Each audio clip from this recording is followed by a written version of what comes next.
Hello बच्चों। Last time हम पढ़ रहे थे कि कैसे कुछ ऐसी घटनाएं हो रही थी पूरी दुनिया में जो दुनिया को वर्ल्ड वॉर टू की तरफ ले जा रही थी।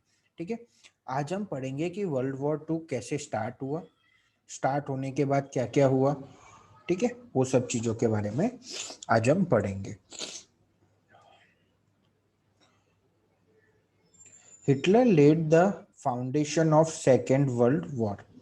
ठीक है बच्चों, तो कुछ हमने देखा इटली में जैसे मुसोलिनी था, जर्मनी में हिटलर था। ठीक है, तो इन सब की कुछ नेचर की वजह से इन सब के जो ये लोग एक तरह से आसपास की टेरिटरीज को अपने अंडर में करते जा रहे थे, एक तरह से अपनी मिलिट्री पावर यूज कर रहे थे। तो एक माहौल इन्होंने बना ही दिया था मुसोलिनी, हिटलर ने, और जापान भी पीछे नहीं था। जापान ने भी ऐसा माहौल बना दिया था, पूरी दुनिया में तनाव का माहौल बना दिया था, जहां लड़ाई लगभग फाइनली लग रही थी। उसके बाद हमने देखा कि किस प्रकार से देश, अलग अलग देश बहुत सारे देशों के साथ ट्रीटी साइन कर रहे थे, क्योंकि उन्हें ये लग रहा था कि कोई देश उन पे हमला करके उन्हें नुकसान ना पहुंचा दे। इसीलिए हर देश अपने आप को मजबूत बना रहा था, बाकी देशों के साथ मित्रता करके, ट्रीटी कर कर। He had a fierce nationalist and militarist nature. That's why he wished the unity, stability, and prosperity of Germany at any cost. The first victim of his imperialism was Austria.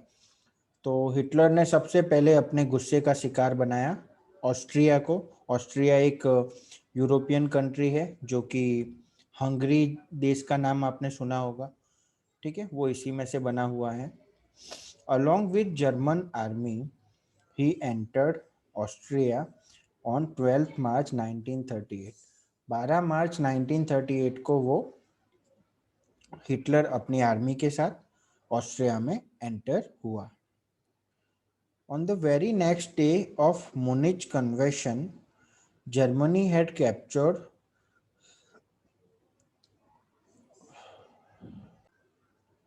Czechoslovakia। 1 अक्टूबर 1938, तो 1 अक्टूबर 1938 को Germany की army ने सेजो Slovakia नाम का एक जगह थी उसको अपने अंडर में ले लिया। After that it captured the Memel port of Lithuania in March 1939। March 1939 में एक समुद्री तट जो था लिथुआनिया का, वो जर्मनी की आर्मी ने, जो कि हिटलर के द्वारा कहा गया था, एक और समुद्र बंदरगाह अपने कब्जे में कर लिया। Thus a grand German nation was created by Hitler। इसी प्रकार आसपास की कई टेरिटरीज को उसने जर्मनी में शामिल कर दिया और हिटलर ने जर्मनी देश को एक बहुत ही विशाल देश बना के रख दिया था। His imperialist policy was the main cause of Second World War। Germany का जो अपमान हुआ था फर्स्ट वर्ल्ड वॉर में, उसका बदला हिटलर ले चुका था। और उसकी जो ये हरकतें थी, जो उसने जिस प्रकार से एक मिलिट्री पावर को यूज करके जो टेरिटरीज हासिल करके जर्मनी में मर्ज की थी, उसी ने वर्ल्ड वॉर टू को जन्म दिया था। German attack on Poland, the immediate cause. Second world war शुरू जिस घटना से हुआ, वो घटना के बारे में अब हम पढ़ेंगे। The above mention cause has made the whole world to sit on a heap of ammunition. A small spark could blow the whole world, and this spark was German attack on a peaceful Poland। 1 सितंबर 1939 की सुबह, भोर जो हुई थी, उसी वक्त Germany ने Poland, एक शांत देश जो था, वहां पर अटैक कर दिया। ठीक है, 10 वर्ल्ड वॉर 2 हैड बिगिन, और वहीं से शुरू हो गया world war 2। Britain, France want Germany to stop the war immediately. Britain और फ्रांस ने जर्मनी को चेतावनी दी कि लड़ाई बंद कर दो। उन्होंने हिटलर को चेतावनी दी कि लड़ाई को रोक दो, but Germany ignored the warning. Hence Britain and France plunged into the war. ठीक है, तो जर्मनी ने ब्रिटेन और फ्रांस की बात नहीं मानी और इसलिए ब्रिटेन और फ्रांस भी इस लड़ाई में शामिल हो गए और धीरे धीरे धीरे धीरे दुनिया के हर एक देश इस लड़ाई में चाहकर भी और ना चाहकर भी शामिल हो गए। यहाँ तक कि हमारा जो देश था बच्चों, भारत, वो भी उसे भी शामिल होना पड़ा। एक्चुअली भारत तब आज़ाद नहीं हुआ करता था, तब भारत ब्रिटिश इंडिया के नाम से जाना जाता था। और क्योंकि ब्रिटेन इस लड़ाई में जर्मनी के अगेंस्ट खड़ा हुआ था, यानी कि भारत भी कहीं ना कहीं ब्रिटेन के साथ ही था, क्योंकि ब्रिटिश इंडिया था उस वक्त। तो भारत भी कहीं इस लड़ाई में जुड़ चुका था, भारतीय सैनिक भी इस लड़ाई में जुड़ चुके थे, जिनका अपोनेंट था जर्मनी यानी Hitler. World war two, an outline. With the commencement of World War II, the world was again divided into two groups. ठीक है, वर्ल्ड वॉर वन की ही तरह वर्ल्ड वॉर टू में भी दुनिया जो थी वो दो भागों में बढ़ चुकी थी। On one side was the group of allied nation led by England and France. एक एक तरफ इंग्लैंड और फ्रांस और उनके उनसे जुड़े हुए देश थे, तो वहीं दूसरी तरफ on the other side was the group of Axis nation comprising of Germany, Italy and Japan. दूसरी तरफ जर्मनी, इटली और जापान और उनसे जुड़े हुए देशों का समूह था। Beside this, some other factors with war-driven mentality had entered into this. Japan attacked the American Navy at Pearl Harbor. Japan ने अमेरिका की नेवी पर अटैक कर दिया, जो कि एक स्टूपिडिटी थी। जापान को ये करने की ज़रूरत नहीं थी, अमेरिका अभी तक इस युद्ध में शामिल नहीं हुआ था। लेकिन जापान ने क्या किया, अमेरिका की नेवी के ऊपर बम गिरा दिया। As a result America gave up on its neutral stand and retaliated. ठीक है, अमेरिका अभी तक शांत था, वो ना तो जर्मनी वाले ग्रुप में था, ना ही वो इंग्लैंड और फ्रांस वाले ग्रुप में था। वो अमेरिका शांत था, लेकिन जापान की एक बेवकूफ़ वाली हरकत की वजह से सभी को कीमत चुकानी पड़ी। सभी को यानी हिटलर को, मुसोलिनी को और जापान को भी, क्योंकि जापान ने अमेरिका की नेवी के ऊपर बम गिरा दिया था, यानी अमेरिका के कुछ सेंटर को तबाह कर दिया था। तो अब अमेरिका कहाँ चुप बैठने वाला था। इट जॉइंड अलाइंड नेशंस, तो अमेरिका ने जापान के अपोनेंट यानी कि इंग्लैंड और फ्रांस के साथ अलाइंड नेशन ज्वाइन किया और अमेरिका के आने से ही अलाइंड नेशन बहुत स्ट्रॉन्ग बन गया। When the war was going on in full swing, America dropped atom bombs on two Japanese cities, Hiroshima and Nagasaki, in order to stop Japan from moving any further. ठीक है, तो America ने अपना बदला लेने के लिए अमेरिका के जो नेवी सेंटर्स तबाह किए गए थे जापान के द्वारा, जो कि उसे नहीं करने चाहिए थे, कोई मतलब ही नहीं था उसका, तो अमेरिका ने दो बम, एटम बम, जापान के दो बड़े बड़े शहर हिरोशिमा एंड नागासाकी पर गिरा दिए। हिरोशिमा एंड नागासाकी जो दो सिटी थे, वो एक तरह से कह सकते हैं मिलिट्री सिटी थे, जहाँ पर ट्रेनिंग दी जाती थी आर्मी के नौजवानों को, और काफ़ी बड़े सिटीज़ थे। एटम बम के गिरते ही कुछ चंद सेकंड में पूरे दोनों शहर और शहर के आसपास के इलाके पूरी तरह तबाह हो गए। बहुत ज़्यादा तबाही हुई चारों तरफ। ठीक है, और जापान पूरी तरह से टूट गया, या कह सकते हैं जापान की सारी ताकत और सब कुछ खत्म हो गया। ठीक है, 1,24,000 जापानी citizen lost their life and there was absolute destruction. 1,24,000 लोग उस एटम बम, वो जो 2 एटम बम गिराए गए, वो दोनों एटम बम की वजह से 1,24,000 जापानी सिटीजन की जान उस वजह से चली गई थी। ठीक है, आपको ये जानकर हैरानी होगी कि उस समय एलाइन नेशन का पार्ट ब्रिटिश था, ब्रिटेन था, इसलिए ब्रिटिश इंडिया यानी भारत भी एलाइन नेशन का ही पार्ट था। तो ये जो 2 प्लेन्स, जिन प्लेन्स के द्वारा हिरोशिमा एंड नागासाकी पर जो एटम बॉम्ब गिराए गए थे, वो प्लेन पहले भारत आए थे। भारत में आने के बाद उन्होंने कुछ भारत में मतलब जैसे पेट्रोल डीजल डलवाना या फिर या छोटा मोटा फ्यूल डलवाना और प्लेन की मरम्मत के लिए वो पहले भारत आए थे वो दोनों प्लेन। और भारत से आने के बाद फिर उन्होंने सीधा जाकर जापान के ऊपर वो बॉम्ब गिरा दिए थे। उन दिनों भारत अमेरिका के साथ जापान और जर्मनी और इटली के अगेंस्ट लड़ाई लड़ रहा था। भारत के भी कई सैनिक और कई बहुत सारे सैनिकों ने इस युद्ध में भाग लिया था, सेकेंड वर्ल्ड वॉर में। ठीक है, तो अमेरिका से उलझना जापान को बहुत भारी पड़ा। सब कुछ बैलेंस तरीके से चल रहा था। हिटलर ने जर्मनी को बहुत स्ट्रांग बना दिया था, मुसोलिनी ने इटली को बहुत स्ट्रांग बना दिया था, जापान भी बहुत स्ट्रांग बन चुका था, उसने चाइना जैसे देशों के टेरिटरीज हासिल कर ली थी। बस जापान की एक ही गलती थी, युद्ध अभी एलाइन नेशंस और एग्जिस्ट नेशंस जो थे, एग्जिस्ट नेशंस यानी जापान, इटली और जर्मनी, इनके साथ जो देश खड़े हुए थे उनको एग्जिस्ट नेशंस कहा जाता है। और एलाइन नेशन मतलब जो लीग ऑफ नेशंस के जो मेंबर्स थे इंग्लैंड और फ्रांस के साथ, वो दोनों में युद्ध बराबरी का ही चल रहा था। और एक तरह से कह सकते हैं हिटलर की लीडरशिप में जर्मनी बहुत ज़्यादा डोमिनेट कर रहा था।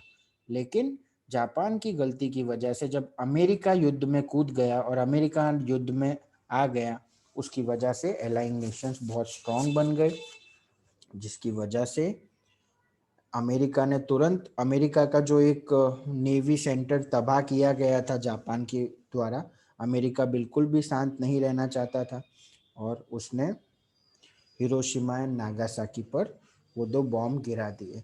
हालांकि उन बॉम्ब, एटम बॉम्ब गिराना एक बहुत बड़ी बात होती है बच्चों। 1,24,000 लोग उसी चंद सेकंड में मारे गए, एक बहुत बड़ा विस्फोट हुआ था। आप जो फोटो देख रहे हो, बॉम्ब के गिराने के कुछ सेकंड बाद एक बहुत बड़ा बादल, बहुत बड़ा ये जो बादल के रूप में जो था, बादल जैसा एक चित्र आसमान में बन गया था। जमीन से उठता हुआ एक बहुत खतरनाक धुआं बादल के रूप में ऊपर की तरफ गया था। ठीक है बच्चों, अब जापान पूरी तरह से तबाह हो चुका था, जापान ने सरेंडर कर दिया था। और जापान के सरेंडर करते ही जर्मनी और बाकी देश भी कमजोर हो गए थे, उन्होंने भी सरेंडर कर दिया था। और एक तरह से वर्ल्ड वॉर 2 अब थम गया था, एंड पर आ गया था। ठीक है, जैसे ही 2 बॉम्ब गिरे जापान के ऊपर, जापान ने सरेंडर किया और उसके बाद हिटलर और बाकी भी कमजोर पड़ चुके थे अब एलाइन नेशंस के सामने। ठीक है बच्चों, हाँ, अगर इन 2 बॉम्ब के इफेक्ट की बात की जाए तो आज भी वहां पर इन 2 बॉम्ब के रेडिएशन की वजह से आज भी फिजिकली बहुत सारी प्रॉब्लम्स होती है। जापान के लोग, जापान के शहरों, इन 2 शहरों में आज भी जो लोग पैदा होते हैं तो रेडिएशन की वजह से, डीएनए में कुछ बदलाव आने की वजह से आज भी वहाँ के लोग में कोई ना कोई फिजिकल प्रॉब्लम देखी जा सकती है। किसी के हाथ टेढ़े हैं, किसी के पैर टूटे हुए हैं, वगैरह वगैरह, ये सब चीजें।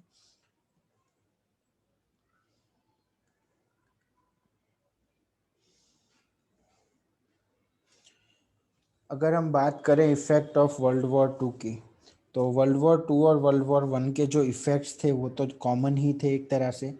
जैसे इकोनॉमिक इफेक्ट्स की बात करें तो बहुत सारा खर्चा, हमेशा जब लड़ाई होती है तो लोगों की जान तो जाती ही है, लेकिन उसके साथ साथ बहुत सारे पैसे भी खर्च होते हैं। पैसे किस चीज में खर्च होते हैं? हथियारों में खर्च होते हैं, टैंक्स में खर्च होते हैं, बॉम्ब्स में खर्च होते हैं, प्लस खाने पीने में खर्च होते हैं, बहुत सारी चीज़ों का खर्चा होता है लगभग। This war has caused horrendous destruction in the world. All the involved nations had incurred huge expenses. जितने भी देशों ने इसमें भाग लिया था। लगभग सभी को बहुत ज़्यादा पैसों के रूप में नुकसान उठाना पड़ा था। America had spent $350 and other nations had spent more than $1,000 billion।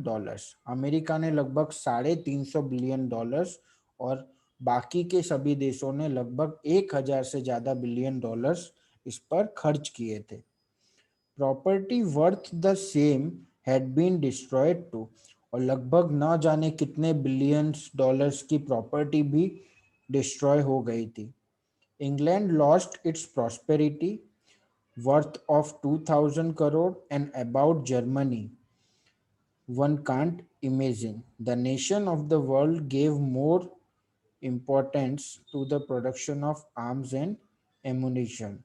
So there was scarcity of things for the basic needs। ठीक है, सभी जगह पर बहुत ज़्यादा भारी नुकसान हुआ था। जर्मनी की तो बात ही नहीं कर सकते आप। जर्मनी में बाकी चीज़ों को, कंपनियों को बाकी चीज़ें बनाने के लिए मना कर दिया गया था। जर्मनी सिर्फ और सिर्फ हथियार बना रहा था, जिसकी वजह से उनके देश में बेसिक नीड्स यानी कि बाकी जो ज़रूरत का सामान होता है वो बनाया ही नहीं गया था, वो प्रोड्यूस ही नहीं किया गया था। तो बेसिक नीड का सामान ही जर्मनी में अवेलेबल नहीं था। ठीक है, कह सकते हैं सभी देशों को बहुत नुकसान हुआ था, जिसमें जो ब्रिटेन देश था जो हमारे ऊपर राज्य कर रहा था उसको भी नुकसान हुआ था, इंग्लैंड को भी नुकसान हुआ था, जिसके बारे में अभी हम बात कर रहे हैं। ठीक है, तो अब वो इस हालत में नहीं थे। कोई भी देश जो दूसरे देश पे राज्य उस समय कर रहा था वो इन हालत में नहीं रह गए थे कि वो अपना बिजनेस दूसरे देशों में भी कंटिन्यू कर सके, इसलिए उन्होंने अपने गुलाम देशों को अपनी गुलामी से आजाद करने का निश्चय लिया था, क्योंकि अब वो इस कैपेबल नहीं रह गए थे कि वो अलग अलग देशों में जाकर अपना व्यापार, अपनी ईस्ट इंडिया कंपनी चला सके। और कहीं ना कहीं बहुत सारे देशों को आज़ादी मिली थी यूरोपियन कंट्रीज के गुलामी से, और भारत भी वही एक देश है। भारत भी एक देश उन्हीं चुनिंदा देशों में से है जो वर्ल्ड वॉर 2 के इकोनॉमिक इफेक्ट्स की वजह से उसे आज़ादी नसीब हुई। ठीक है, तो कह सकते हैं कि वास्तविकता में जो भारत की आज़ादी का कारण है वो आज़ादी का कारण वर्ल्ड वॉर 2 था, जिसकी वजह से यूरोपियन कंट्रीज को इकोनॉमी में बहुत हानि हुई थी, पैसों की बहुत हानि हुई थी, और अब वो अपना बिजनेस दूसरे देशों में कंटिन्यू नहीं रख पा रहे थे। इसीलिए भारत जैसे कई देशों को आज़ादी भी प्राप्त हुई सेकेंड वर्ल्ड वॉर की वजह से, जो कि एक हम इंडिया वाले एक तरह से पॉजिटिव साइड उसको देख सकते हैं। प्रोडक्शन रिड्यूस्ड, कंपनियां जो थी सिर्फ हथियार बना रही थी और बेसिक नीड्स नहीं बना रही थी। अचानक वर्ल्ड में डिप्रेशन वापस आ गया था वर्ल्ड वॉर 1 की वजह से, जिसकी वजह से चीज़ें बहुत महंगी होती जा रही थी। लोगों और सामान, कंपनियों ने सामान बनाना बिल्कुल बंद ही कर दिया था। चीज़ें मार्केट में बहुत कम रह गई थी और उनके भाव बहुत ज़्यादा बढ़ गए थे। ठीक है, और लोग जीने के लिए जो जरूरी सामान था उस सब के लिए संघर्ष कर रहे थे। There was scarcity of necessary goods in market, जो भी ज़रूरतों के सामान थे वो सब मार्केट में नहीं थे। एक्चुअली बच्चों होता क्या है, जब वॉर होता है ना, तो वॉर होने की वजह से ज़्यादा हथियार बनाए जाते हैं और ज़्यादातर कंपनियां सिर्फ लड़ाई से रिलेटेड सामान ही बना रही होती हैं। वो लोगों के ज़रूरत के सामान बनाने को प्रायोरिटीज नहीं देती हैं, जिसकी वजह से सामान की शॉर्टेज होने लगती है। और जब एक देश में बहुत ज़्यादा इन्वेस्टमेंट सिर्फ लड़ाई पे होता है तो उसका सारा पैसा लड़ाई पे जब खर्च हो जाता है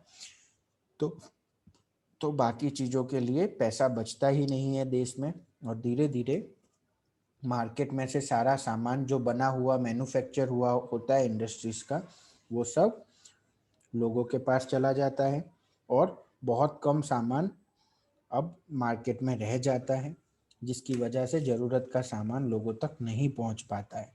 ठीक है, और नया सामान भी कंपनियों में बनता नहीं है। ठीक है, लोगों की नौकरियां चली जाती है, पैसों का भारी नुकसान हो जाता है। तो इस तरह से आने वाले जो कुछ साल अब थे वर्ल्ड वॉर 2 के बाद, जो आने वाले कुछ ईयर्स थे वो बहुत ही खतरनाक होने वाले थे सभी के लिए, बहुत ही खराब होने वाले थे। The economic life of people was shattered. ठीक है, लोगों की इकोनॉमिक लाइफ पूरी तरह से खराब हो चुकी थी। As a result the nations of the world were pushed into economic depression. तो फर्स्ट वर्ल्ड वॉर की तरह ही सेकेंड वर्ल्ड वॉर में भी पूरी दुनिया में मंदी का माहौल आ गया था, और उसी तरह से पूरी दुनिया में पॉलिटिक्स और इकोनॉमिक में बदलाव आया था।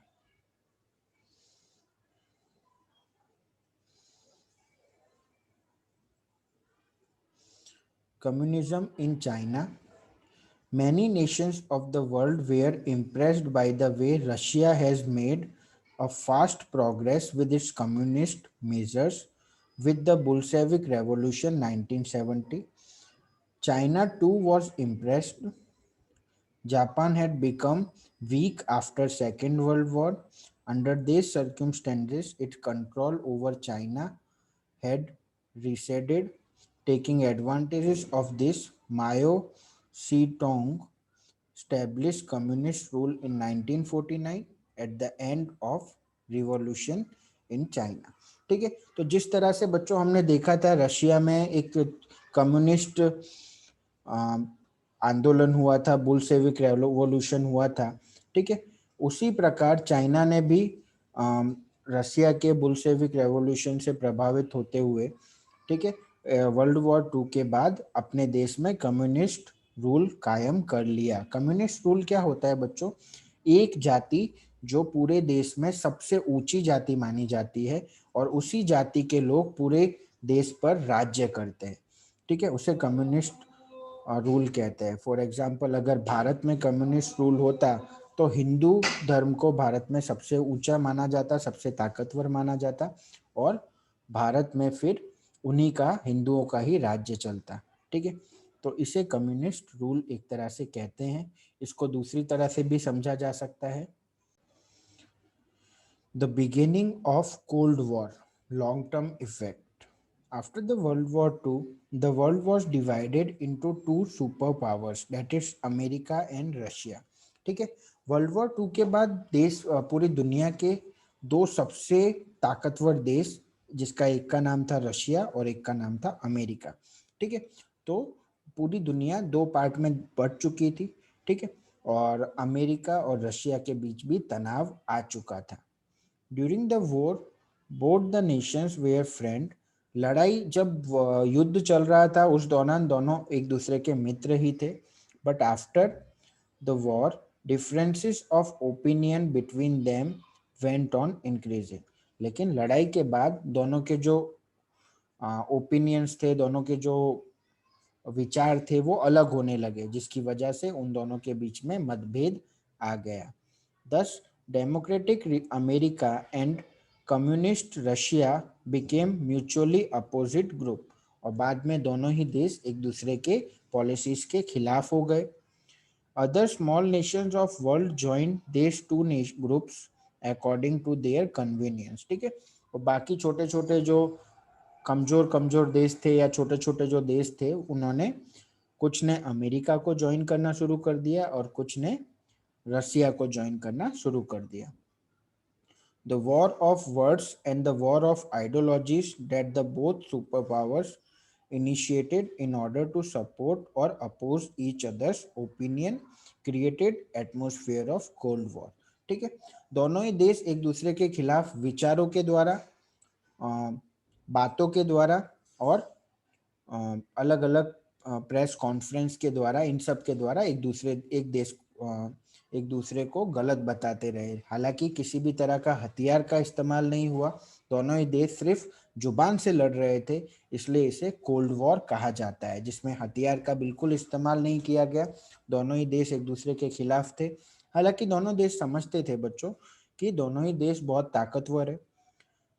अगर दोनों देशों की लड़ाई हो जाती है, एटम बॉम्ब रशिया के भी पास है, एटम बॉम्ब अमेरिका के भी पास था, ठीक है, तो दोनों ही देश आपस में लड़ते तो लड़ाई का परिणाम तो पता नहीं, बट दोनों ही देश पूरी तरह से तबाह हो जाते, क्योंकि लड़ाई लड़के कोई फायदा नहीं होता, पूरी दुनिया ही तबाह हो जाती। इसलिए दोनों सुपर पावर्स एक दूसरे से लड़ तो नहीं सकते थे हथियारों से, बट विचारों से, बातों से और अलग अलग बयान देकर एक दूसरे से लड़ रहे थे, एक दूसरे को गलत बताने की कोशिश कर रहे थे।